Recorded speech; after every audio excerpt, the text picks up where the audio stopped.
Howdy folks, Grok the DuckFarmer here, and I'm playing Homestead on the FTOG server, and I just committed murder. I committed murder because I ended up killing 23 glares from friends and foes. What I did is I did an observable run on the server, and I have that bound to the insert key, which brings this up, and I tend to do a 60-second TPS profile. That checks the ticks on the server to see how good the server is. And you can see there's some stuff that pops up. Yeah, I've got quite a large array there of XP. That's the create area. You can see the numbers on me. I'm trying to remember what's over there. Oh, that's the lava gen. All of these are green. They're barely ticking, and so that's good. There is a thing here, 48. It's hard to see, but right there, 48. Something's ticking along there. And so I look at what's happening on the server. All this is green. Everything's fine. So that's not a problem. Okay, there's a 43 over here. Let's come up here and chastise Millie. Millie, you're taking a lot of tick. Okay, not a huge amount of tick. Plus, you should be up here on the bookshelf. Stay. If you've ever told a cat to stay, you know how that works. Let's turn the overlay off again because that's really annoying. However, what I'll do especially when there's a bunch of people on the server, I will go ahead and run that and take a look for yellow and red tagged. Those are the higher ticking items, just to see if there's anything that needs to be taken care of. There's Charlie Cat, and he stays up there very nicely because the only thing that would push him around would be another cat moving up there, and they hiss at each other, and it's a problem. So anyway, I wanted to clear up some things, and the guy that was the 40 something, yes, it's an iron golem down here. The reason why he spawned in this area, and I pushed him around, got him close to where my villagers were, because when there's a golem within 16 blocks of your villagers, they won't spawn another golem, which is perfect. I don't want them spawning another golem. Now there was another golem. What happened to my other golem? Oh, he's way the heck over here. Huh. There's been a golem that's just been making the rounds around. Oh, I know why. Now he's free to move. Because I moved my villagers. And typically the golem would stay around where the villagers are. So here's where my villager trading hall was down here. And I moved all the bits. This, for the observable people, I had this like this, not that far deep. Originally, I just had one villager here, and then I put 3, but I left this glowstone here. I had something very similar over here, but I was going, I don't need that there. Because the sign warps me into here. I had a doorway through here, but all the villagers in here could pass through the doorway, and they were trying to access crafting stations over here, and villagers in here were trying to access the beds over here. It was a bad scene. So I used the Via Romana mod to get from here over to here, that sign. And it needs at least 10 blocks to make it a trip like that. And that was just enough. And so that way I could seal this off. Once I took and made this dirt path and laid the dirt path through, I was able to run and trace that between the two and then clear it off. Well, that's the same thing that I'm doing here. Let's go up. I went ahead and I got to crouch there. Made a thing that says villager trading. And this is set up, if we look at the map, and scroll, and you can see the path going north and north and north and north up to here. I moved the villagers out of my loading distance. So if I'm standing here and loading the chunks around me, they're too far. They're not getting loaded at all. So let's go take a look at the trading hall. Oh, that's loud. So I just moved them over here. I decided to put a golem in here. I made him just so that, again, there's a golem within 16 blocks of these villagers, and they won't quiet you. They won't spawn any new ones. And this path goes all the way down to the other. I'll seal this off. I'll clean this up. And so it will look like a trading hall all the way around. And I moved the guys I've got over to here. And they only tick when I'm over here doing active trades. If I'm not doing active trades, they don't tick because they're not loaded, which is really good. And then I also have here a little thing that says breeding hall. And that takes me down here to the breeding hall, which is just below the one up there. So we're within 16 blocks. This entire chunk, set this up so it's non-spawnable spaces. We've got beds along here. I just moved from the other area. And then because I need to get back and forth, excuse me guys, I put a dirt path through here so I could make a path from this corner to that corner down like 4 or 5 blocks. And that's enough a distance so that I can do that. So now I can start closing this up and repairing all that. And they won't try to path up here anymore because they shouldn't be wanting to get up here because all of these crafting stations of whatever type are all being used by somebody. And I had to place them down carefully. These guys were a real pain because when I brought the first 4 over, I had an entire row of these lecterns in place. And it was like, he took this one, but this guy took that one. And then he couldn't grab anything. And then he took this one and I had to move them over and bring this back. And it was just a pain. But finally, they are all working with just the lectern in front of them, which is the way it should be. So, one of the things I did do is I put mud behind because I like the different color. It's a darker thing. And I was hoping, kind of like soul sand, it's a little bit shallower that they wouldn't be able to hop out. They can. They're just enough height, but that's okay. I've got this block up here, and as long as we've got something in front, or I put a trapdoor on top, then I can remove and replace whatever the crafting station is in front of them, and they're fine. Now, again, why did I do this? Because I wanted to reduce the tick on the server. And I have a bunch of villagers here, and I'm AFKing at my base so much, I'm always loading this. Well, not anymore. These are off in their own little chunk way far away, and they're not being loaded unless I'm here. So looking at the observable, I did a check before and a check after, and there were some numbers. Let me actually bring them up. With the villagers, there were 49 villagers being loaded, and that was taking up about 2.6 million ticks. I think they're microseconds, but it was about 26% of the server. When it's just me, 26% of the server was being taken up by the villagers. And then with those villagers gone and me back at the base, 12 villagers. Those are the guys up above, and they were way small. It was like 8% of the processing, and it was much lower processing overall because these villagers were gone. The number 2 before was the glare. There were 24 of them, and afterwards there were 23, and so that's where I ran a command. Oh, hey, there it is. I killed 28 entities. I just ran a command to kill the glares because I don't care about them. They're just mobs that are hanging around someplace and does me no good. Occasionally, the Endermen, I will notice there's a bunch of them around me. They've picked up blocks, and as soon as they pick up blocks, they're like the zombies. If they hold something, they don't despawn.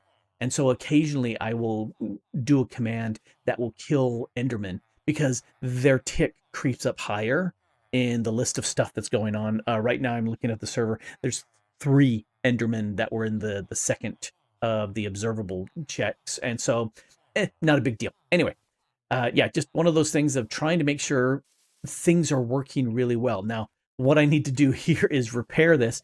This guy can go away. Can I hit you with my sword and you can't hit me? Yes. Because I don't need this guy here anymore.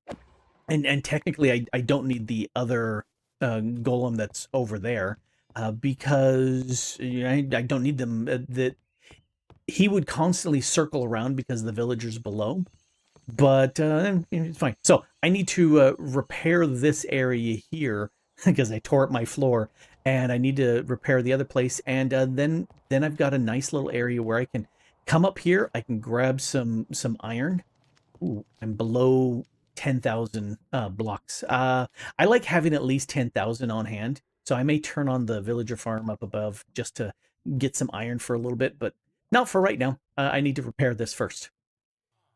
Okay, I may have gone a little overboard, but it's for a good cause. I have so many villagers here now, and this group here, you're kind of in a weird spot. You get right back there. Okay, this group here and this one over here, you trade iron for, and I've got blocks and blocks here. So grab a stack of these blocks, convert them into ingots, and then you can trade with all of these, and you'll get like 2.25 stacks of emeralds. Well, if you need emeralds, you've got emeralds here too. So you can trade for what you want. A whole bunch of these villagers. I just added blast protection 4, fire protection 4, and projectile protection 4. So if you want those, and there's room for one more. Well, hello, Briggy. He jumped on the desk here and wants loves and pets. And then I've got 2 of all the rest of the types.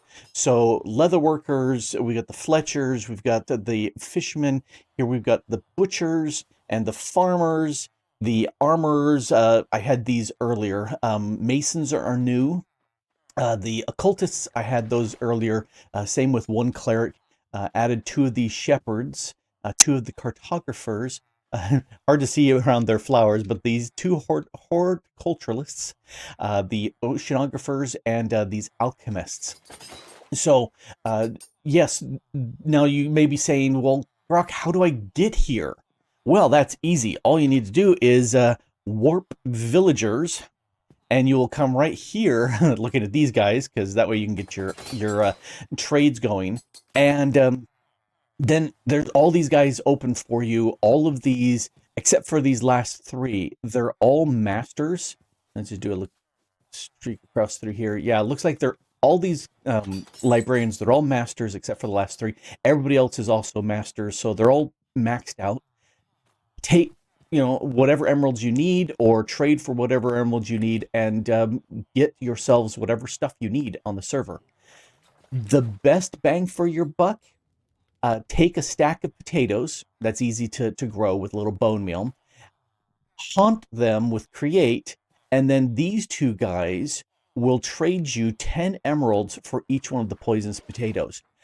It's a great bargain. That's the fastest way to get emeralds. Now, they will run out of their trades, so they won't be able to do any more. There'll be an X over that. What you'll want to do is just wait here. Yeah, you heard that little sound of as they all kind of looked at each other. Multiple times during the day, they will reset their trades. 8 a.m. It's guaranteed at 8 a.m. that they will reset their trades. And so these other ones during the day, they might. I know they do at 8 a.m. I don't know about any other times of the day.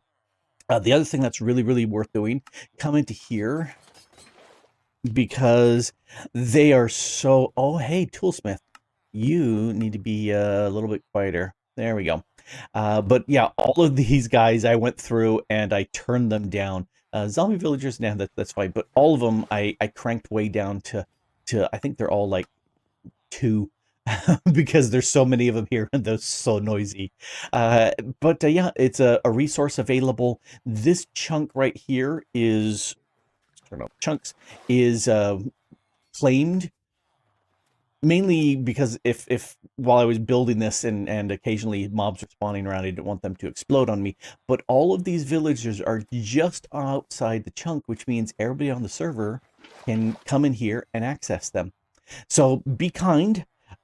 If you go through and you do a max trade through all of these guys and they're all locked up, then wait at least until they unlock. Or if you can, you can teleport home, do a sleep to cycle it to the next day, return here and wait till 8 a.m. And you'll see them all look at their tool stations. They'll make the sound and the sparks, and you can check them and say, yep, it's gone ahead and reset. Oh, these last guys over here, they also have diamond hose. Once you've done a bunch of the emeralds, you can trade these diamonds for the emeralds for the diamond hose, and then those diamond hose, 3 of them each, you can smelt and get free diamonds. So if you're low on diamonds, that's how you can get more of those. Anyway, that's not what I really wanted to do initially, but hey, the villager trading is available, and have fun with it. Now, this is an area underneath my base that I have chewed out and had a lot of fun doing, and I took a screenshot for some reason. I had a lot of fun doing this one, but doing this with efficiency 5 picks and haste 2 means a lot of these things, they just instantly break, which is fantastic. However, I want to stop doing manual carving through here, and instead I'm going to actually, I'm going to cover up this little spot right here. There we go. I had 2 pieces of stone. I'm going to do that. I want to let things do the work for me. So here is my beginning of my bore machine. This is a 5x5 of the mechanical drills that I used to make that elevator shaft, and it worked really, really well. What I do want to do is grab some, there we go, super glue. Let's turn off the advanced feeding thing. And I'm going to right-click you all the way down to there. So those are all glued together. Next, I want to have something put down cobble here, because that's where it's going to be running along. So if I come across an area, we look at the map, there's some caves underneath here, there's some caves here, some caves here. If it comes across anything that is a cave, I want it to put cobble down there, which I think I need to put it right here, the other way around. Where's my branch? There we go. I think that's 1 too high, because that needs to go down. Yeah, let's call that 1 too high. This, though, we'll put you right here. This I want to put down rails here. So that will work out just fine. So break you, and I'm going to put you there, and then let's adjust you. No, not the fist, not the hand. I want you to go under. Give me a block. It's far fiddlier than it should be. I want you to go down. Okay, let's grab another block. Let's go up here and put it down like this. Okay, so that's pointing up, which is the wrong direction. However, why are you constantly switching that way when I want you to go down like that? Yes. I do want to switch this around. Nope. Let's change that to pointer down. What if I hit?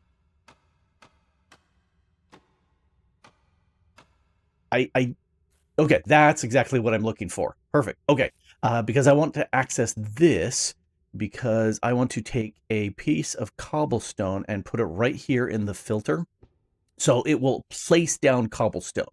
That's what I want. And then this one, I want to place down rails. There we go. All right, so that's done. And because, holes. Who wants holes? All right, so that's far complicated than I needed it to be. So that will place down cobble right here. And then that will place down rail. And so this, I'm going to put a powered rail. That's the wrong direction. That's okay. I can put down a rail there. And that will change the position. Haste is really fast. I'm going to take this, the cart assembler. And the nice thing about this, if we hit E for... not E, R, there we go. Pretty cheap to make. I love the W to tell it. You can place down this on a thing and give it some redstone signal. But what I want, and I'm going to grab, I don't have one. I will get one in a bit. Anyway, so this is going to go here. That's going to place down. I will put one here just for grins and giggles. And then I've got a mine cart with a furnace that I'm going to put here, because that's how I'm going to power this along, is with the minecart with the furnace. I could do it with a minecart and have powered rails here, but then I'd need something to be powered rails, which I could do with like redstone blocks. But then I'd have to pick up the redstone blocks afterwards. Speaking of which, I want to pick up the rails afterwards, so I'm going to put a mechanical plow. Why can't I not put a mechanical plow there? It won't let me put a mechanical plow down. Let's take this. Can I put... Yeah, I can put it against that. Okay, so the plow will pick up the rail and put that into the system. And speaking of system, let's connect this here and put that there. So now all these parts are together. Oh, and we need one right there so that the cart is connected.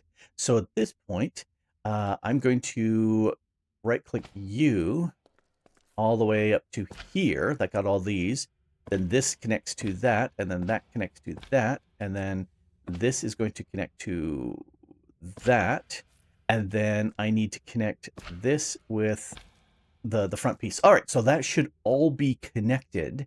I need some barrels because I want to actually want them pointing out, but oh well. And now these guys, let's connect all those together. And I'm going to put a single piece of coal in here, which should feed the furnace. I'm going to put some rails in place there. And then I also need, I don't have it here, so let's get a lever. Lever. Yeah, I've got one right there. And I can put that here. And now this should... that didn't go. Oh, that worked, but did you get any... Oh, okay, I needed to get it to start. All right, and so that's picking up the rails here. Ooh.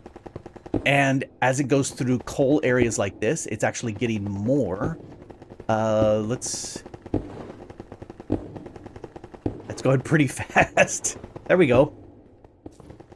The one thing I need to do, which I haven't calculated in this, is to come around afterwards and put down torches so that it will keep this from not generating mobs for me, because I'm not a big fan of the mobs attacking me for some strange reason. Oh, it broke into that corner. That's why we got a little bit of light here. There we go. We got the dark spot again. That's going really, really fast. And then when this has mined its way through this section down to about here, I'm going to stop it. And I think the way to do that is to grab my wrench. I should be able to like crouch click the wrench and stop that. I also will come through and pick up these things that have been left on the floor. There's gold here. There was some lapis back there. Yeah, this will definitely work. This is gonna work very, very nicely. That worked really well. It got just to the end, and I just guessed, and I crouched right click, clicking on the minecart with my wrench, and it broke it all down instantly into a single contraption. That little guy right there. And whoops, I need to put a little bit of light right there. It worked really well. Let's turn off the borders. So yeah, that shaft right there, it took hardly any time to process. I did spend a few seconds here because it's hard to see, but this little spot right here is filled with water, 1 high. This is my glow squid area, and I can access it easily, come across into this area where there's no light. Glow squids spawn. When I see there's glow squids here, I go in there, I hit them with my looting 3 sword, and I get lots of glow squid sacks. I had to repair that because they were pouring out all over. I'm thinking I may just send it back up again, and I may do a whole bunch of mining through here. Oh, gleaming powder, or gleaming ore. I'm just going to silk touch that for right now. That worked really, really well. And I don't need tons and tons of rails on this. It works fairly fast. In fact, let me place that down because now I can access. Okay, so it has worked really well. And it just barely got to the. So one tunnel just did 4 of these barrels plus the beginning of another barrel. That's really nice. All right. So I can sit there and now take this stuff out of here. What did we get? We got some lapis, another one of the gleaming powders. Yeah, this viridium can be turned into a copper, which I got some of those. I really don't need all those rails. Yeah, this is working very, very nicely. Cool, got a little bit of gold. Plus, I can go through and harvest whatever is on the sides. So yeah, so on the server, if you want to borrow my mechanism here, you certainly can. If you want to drill out a huge amount of space. The other thing that made me think about something like this is in other packs when we've done tunnels from one place to another. Here we go. I could sit there and make a tunnel. I can use this to carve out through the hills and the valleys and every place at whatever Y level I want. It can do the cutting for me, laying down a cobblestone layer in this case and a rail. I am picking up the rail afterwards, but I could make, mine shafts or travels to other players or locations with this instead of doing it manually. I think that works out really, really well. Anyway, let me know if you want to borrow this. It's it's real easy to use. I am going to mine a little bit more because I think this might be the easiest way to get gleaming powder down at this level. I think it's like Y12 up at the top. So 12, 11, 10. Yeah, I think 12, 11, 9, 8. No, that's 13 at the top because I'm standing on 8. So that's 9, 10, 11, 12, 13. Because it's less than Y15, this is gleaming powder area. From negative 15 to positive 15, that's where you'll get the gleaming ores. Best if you've got fortune, but this exposes so much and drills through so fast. This is a great way to do it. Anyway, this has been Grok the DuckFarmer here, letting contraptions do the work for me, and I guess villagers also do the work for me, here on the Homestead pack, playing on the FTOG server and having a blast. And I'm definitely going to run this through a bunch more times. It's going to be fun. And thanks for watching.